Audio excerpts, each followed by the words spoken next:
Who that say who that when I say who that? Who said who that when I say who that? What's the matter with you? That's just an echo. There's nothing to be scared of. That's what you think.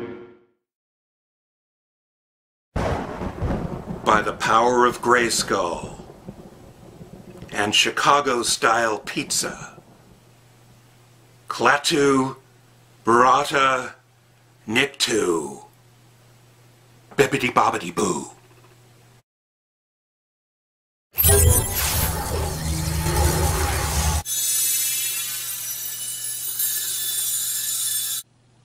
What is that? The light. The light! It suddenly grows so very much brighter. I was cruelly banished to the shadowy wasteland for such a lengthy span. I have long since lost count of how many years. It's all starting to come back to me, what it felt like to be among the living ones. Can this truly be real? Is this not just another vexing dream within a dream? No, this is no dream. It's time for Tim to shine again. I'm back, baby. Dig it, if you can.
You creatures of the light, how can you say with absolute certainty what does or does not dwell within the limitless ocean of the night? Are the dark and shrouded legions of evil not but figments of the imagination? Because you and your puny conceit say they cannot exist. Whence came the story, told in frightened whispers, down through the ages, of witch and warlock, werewolf and vampire, and all the spawn of hell, born on the sable wings of night through the unholy communion of the witch's Sabbath.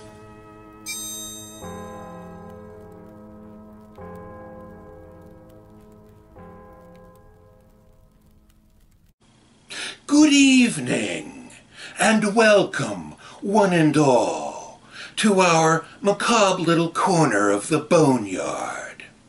We're coming to you from picturesque Ghoul Beach, Oregon. And I must say, it feels quite agreeable to finally be free of that dark, dank, dreary realm at long last. All in all, it's good to be back at the old horror hosting racket. I mean, time-honored institution.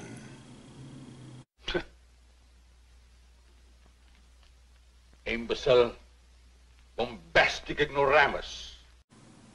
So, let's celebrate the joyous occasion by breaking out a real barn burner of a film, a genuine crowd pleaser.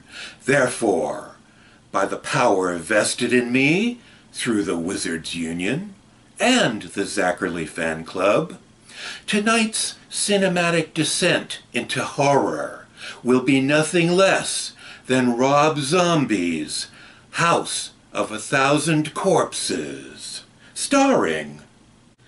Not so fast there, Mr. Firefly. I regret to inform you that the title you've just teased to our viewers is not available to us. Not available, you say? What have you been doing with the disc archives, old boy? Been using them as frisbees again? Been passing them out at parties as drink coasters? You must have me confused with some other dubious acquaintance. I treat my DVDs like they're holy relics. They're always handled with extreme care. By the way, this fellow on the other side of the studio is my showrunner, Stevie Gothling. He's also sometimes inclined to lock me away for long periods in a featureless void, whenever it's his belief that I have misbehaved. Hey, what can I say? But no matter. All right then. Let's switch gears and bring on something else. Ah, I know. How about something more light-hearted? Something delightfully satirical. Join us now as we bring you the Scary as Hell Theater premiere of Edgar Wright's Shaun of the Dead, starring... Wrong again, Zombie Breath. No can do. What? Oh, not available as well, eh? Not only is it not available, but it's downright forbidden. Maybe I didn't explain things to you so well upon springing you from limbo, but we can't afford to pay for clearance to show either of those movies. Oh, I see. You're a cheapskate, a tightwad, a skinflint of the first order. What can I say? I learned from the master of crypt-dwelling, penny-pinching misers. However, for the purposes of our gathering here this evening, I'm afraid we're going to have to restrict ourselves exclusively to public domain titles. Oh, just peachy. And I suppose you have a particular movie in mind as well. You are correct, sir. We're going to show the 1933 Poverty Row classic, The Vampire Bat, starring Lionel Atwill, Fay Wray, and Dwight Frye. It's a personal favorite of mine. Really is an underappreciated little genre flick. That tears it, buddy boy. I'm not about to sit here for this nonsense. I'll walk, see? I'll jump up out of this chair and leave you high and dry. I've anticipated that you might react in such a way, which is why I've had a standby replacement waiting in the green room, ready to step into the breach. Oh, really? And who would that be? None other than the guy who had the job prior to your return, Mr. Chin. Don't touch that dial. I am your new host, Mr. Chin. No, not that. Sacrilege. Mr. Chin. Of all the despicable riffraff. And I thought I left him choking on my dust back in Idaho. What? You couldn't get Kaiser Sose? Or did Hannibal Lecter have a previous dinner engagement? All right, all right. Curse you. You win this round. Let's all sit back and watch our classic fright-filled feature, The Vampire Bat.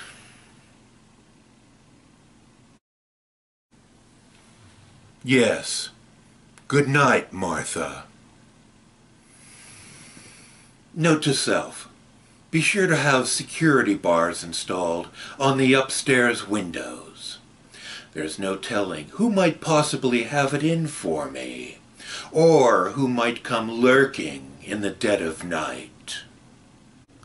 You needn't worry, Methuselah. You'll probably outlive us all.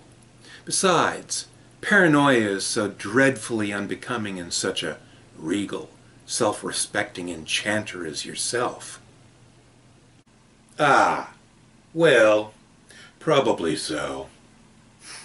Just the same, it wouldn't hurt to be on one's guard these days, especially since replacements appear to be in such ready supply. By the way, I was joking about the whole Regal thing. What? You actually bought that? Not for a moment, my pernicious little goth child. Far grander foes than you have tried and failed to crush my spirit. At any rate, we seem to have lucked into quite a suitably spooky little vampire yarn here. Not at all bad, I must say. Better than I had anticipated thus far. I'm particularly taken with the rather disheveled-looking young man with the overpronounced fondness for bats. That's Dwight Frye. He was a highly accomplished and versatile stage actor who made a massive splash in films by playing the memorable fly-eating character Renfield in Todd Browning's Dracula. Oops, sorry, wrong image. Nice crossbow. After that, he was regrettably typecast into often playing weirdos and fiends.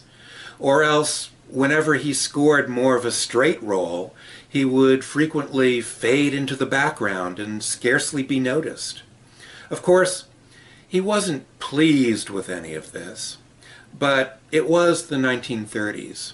He had a young family to support, and he liked to eat regularly. So he took whatever acting roles that came his way. Others among his horror credits were Frankenstein, The Invisible Man, The Bride of Frankenstein, Ghost of Frankenstein, Frankenstein Meets the Wolfman, and Dead Men Walk. He tragically passed away unexpectedly and far too young in 1943. Ah, yes. Thank you so much, Stevie, for those lovely rays of sunshine. Hey, way to bring the room down, Killjoy.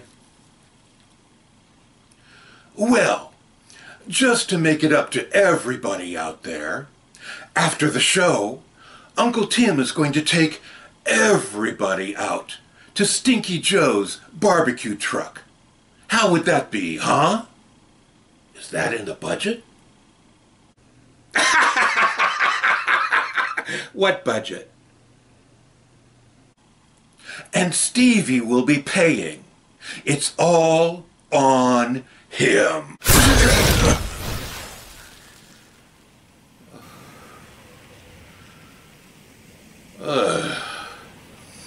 Now then, let's get back to the movie, shall we? Can I have my wand back now?